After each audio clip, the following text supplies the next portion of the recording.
Bertemu kembali dalam Niaga Awani. Okey Nina, kalau kita melihat ada data-data seperti menunjukkan data pelaburan.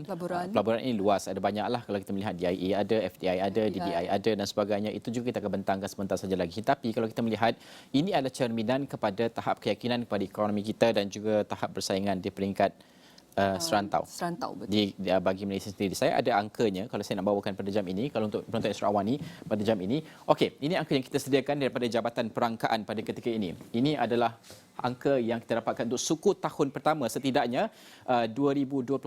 Ini adalah grafnya. Kalau kita lihat penurunan berlaku pada suku pertama tahun 2019.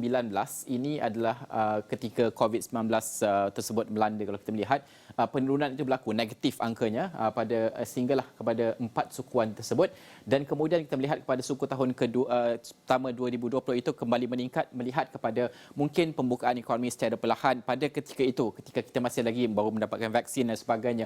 Tapi kalau kita melihat penurunan mula kembali berlaku pada suku yang terakhir ini, daripada suku pertama, suku kedua 2021 sehinggalah ke suku pertama 2022, di mana kalau paling tinggi iaitu suku keempat ke suku kedua ini. Suku keempat ini ke suku pertama 2022 daripada 84 bilion kepada 47.3 bilion ringgit. Ini ada makna tersendiri yang boleh kita kaji dan juga lihat.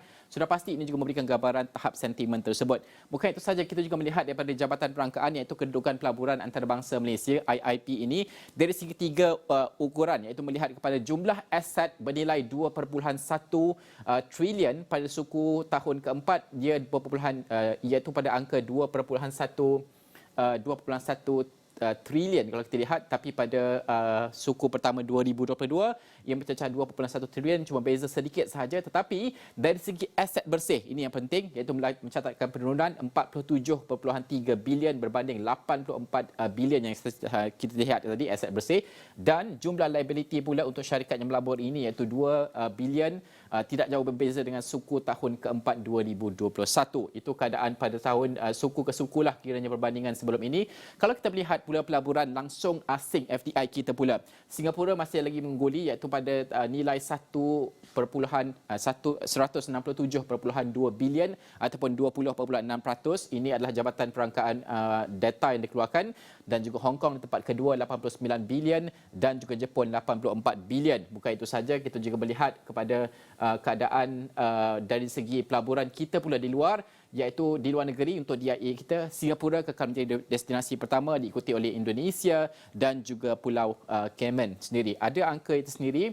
Tetapi kalau kita melihat kepada sektor utama FDI, ini pelaburan langsung asing yang kita tarik masuk, yang kita dengarkan selama ini dibentangkan oleh MIPI sebagai contoh. Kalau kita melihat tiga sektor utama, sudah pasti pembuatan ini adalah nadi ekonomi kita, iaitu 347.1 bilion ataupun 42.7% FDI itu adalah dalam sektor pembuatan, ya. Dan kalau kita melihat kepada aktiviti kewangan pula, 182.7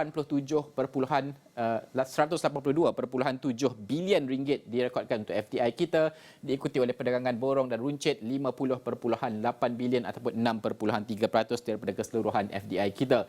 Bukan itu saja, sektor lain juga kalau kita melihat untuk untuk DIA kita, iaitu dari segi aktiviti kewangan. Apa yang kita laburkan di luar daripada aktiviti kewangan, sebab itu ada Pulau Cayman dan sebagainya tadi, dan juga kalau kita melihat pelombongan dan juga pengkuarian, ada juga 64.5 bilion ringgit pada angkanya, iaitu 11.7%, diikuti oleh pembuatan 53.1 bilion ringgit, mewakili 9.6%.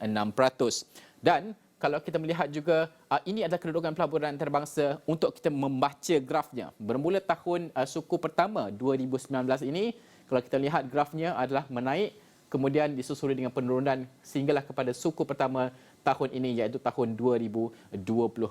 Ini bagaimana kita memahami grafnya dan juga keadaannya, angka-angka ini. Sentimennya sudah pasti boleh kita bacakan dan dapat kita lihat pada waktu ini.